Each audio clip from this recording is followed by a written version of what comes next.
Bismillahirrahmanirrahim. Assalamualaikum warahmatullahi wabarakatuh. Waalaikumsalam warahmatullahi wabarakatuh. Ya, alhamdulillah. Terima kasih saya ucapkan kepada Bapak Ibu yang telah hadir di pertemuan kali ini dalam podcast dengan topik materi perencanaan program layanan bimbingan konseling secara langsung di SMA. Oke. Mungkin agar mengefektifkan waktu, mari kita langsung saja ke materi yang akan kita sharing bersama ya, tentang program layanan bimbingan konseling secara langsung di SMA. Mungkin siapa yang akan memaparkan terlebih dahulu? Saya persilahkan. Apakah akan dibahas pertama oleh Pak Zainal atau Bu Risma atau Bu Tia? Silahkan coba. Oke, mungkin lagi ke moderator gitu. Jika tidak ada yang akan memulai ya, mungkin saya akan mulai pancing saja ya. Oke, mungkin dalam kondisi seperti ini ya, program dan layanan bimbingan konseling secara langsung itu tidak full efektif dijalankan oleh guru bimbingan konseling di sekolah tentunya ya. Oke, karena kondisi dan akhirnya layanan bimbingan konseling itu dilakukan melalui media lebih dominannya, walaupun ada yang secara langsung. Nah, coba menurut Bapak Ibu sekalian bagaimana nih tanggapannya? Nah, dipersilahkan Kang Bapak Zainal dulu deh. Ya, terima kasih pada Bapak moderator. Tadi diperjelas seperti apa? Tadi agak kurang jelas. Tanggapannya tentang program bimbingan layanan konseling secara langsung di masa pandemi seperti ini. Oke, mungkin program layanan bimbingan konseling secara langsung pada masa pandemi memang banyak sekali mengalami kendala ya, apalagi di sekolah-sekolah yang mungkin agak pesisir, yang masih di pedesaan, dan memang kota yang kendalanya itu baik itu dari sinyal, dari alat yang dipakai seperti handphone, laptop dan sebagainya, itu memang kendalanya itu paling besar tuh di sana. Tapi ini di guru BK ini harus bisa sedikitnya mengantisipasi tentang kelemahan-kelemahan tersebut. Di antaranya bisa melakukan mungkin home visit ya, bagi yang memang ingin berkonseling secara langsung, ketika nelpon dia tidak punya pulsa ya, mau lewat WA memang jaringannya jelek ya, mungkin kalau situasi memungkinkan guru BK bisa melakukan home visit gitu ya. Tapi kalaupun tidak ya mungkin guru BK memberikan informasi, baik itu melalui broadcast, baik itu melalui poster dan sebagainya yang disebarkan kepada siswa. Memang itu tadi seperti broadcast dan sebagainya, memang ketika kepada siswa yang tidak ada sinyal, yang tidak ada, memang kalau di pedesaan tuh yang tidak punya HP bahkan ada gitu ya, itu tidak ada cara lain selain home visit gitu. Berbeda ketika di perkotaan, mungkin kalau di perkotaan fasilitasnya memadai dan mungkin layanan langsung cara daring itu bisa terlaksana dengan baik. Sepertinya mungkin seperti itu. Oke. Itu tanggapan dari saya, moderator. Ya, terima kasih. Betul sekali ya, Pak Zainal. Kondisi saat ini memang perlu guru BK-nya sekreatif mungkin memutar pikirannya agar layanan ini tetap berjalan semaksimal mungkin dengan kemampuan guru BK-nya masing-masing ya tentunya. Coba. Betul. Kalau menurut Ibu Risma bagaimana ini ya? Mangga Ibu Risma. Terima kasih moderator.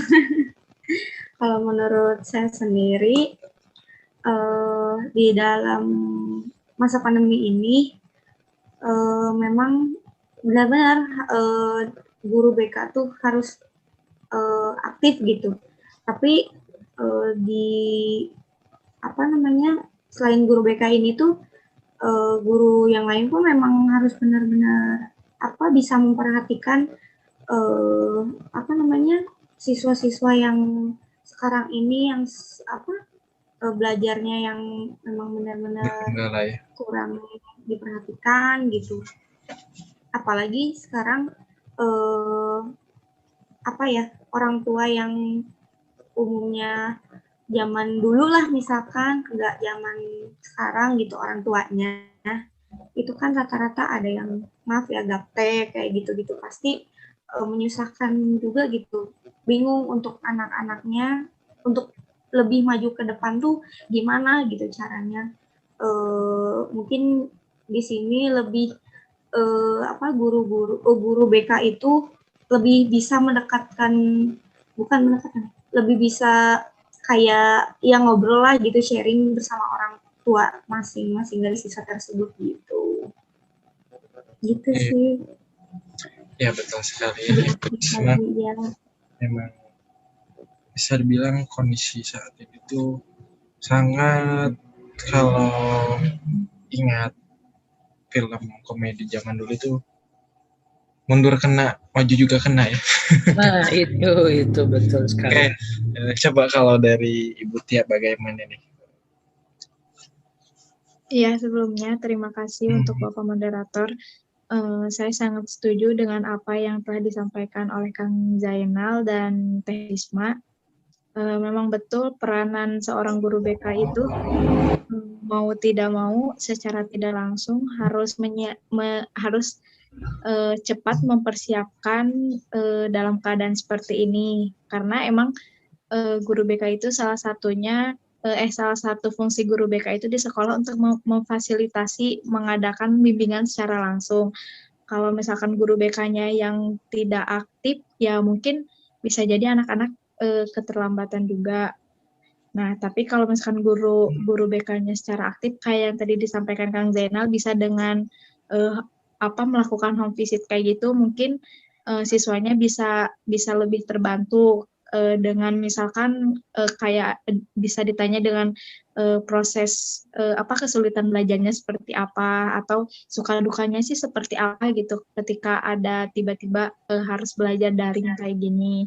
Jadi emang harus benar-benar ditanya dari setiap orangnya dengan cara melakukan home visit kayak gitu, atau bisa kayak misalkan dengan melakukan diskusi kelompok dengan orang yang membuat kelompok itu dengan orang-orang yang terdekat, misalkan yang dari daerah ini sama daerah ini, misalkan kayak gitu. Jadi di kelompok-kelompokan biar tidak kalau misalkan home visit kan harus ke satu orang itu kan terlalu menghabiskan waktu. Kalau misalkan ada satu tempat kayak gitu, mungkin bisa lebih efektif juga kan kayak gitu, Pak.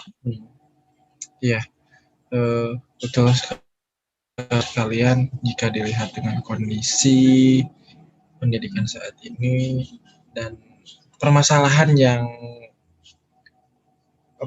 umum di maksudnya tuh, rata-rata siswa mengalami permasalahan itu di bidang kesulitan belajar ya, jika dilihat tidak baik siswa SD, SMP maupun SMA, di mana bukan hanya siswa yang rajin pun saat kondisi seperti ini terbawa menjadi kurang rajin ya. Apalagi yang dulunya saat normal saja sudah tidak rajin, ditambah posisi seperti ini, wah itu sangat mengabaikan sekali. Dimana di sini peran guru BK itu harus selalu mensupport, mengingatkan siswa-siswanya agar selalu dalam keadaan moodinya itu stabil gitu ya, harus semangatnya tuh dalam belajar, menuntaskan pekerjaan sekolahnya tuh jangan sampai kendor ya. Mungkin itu.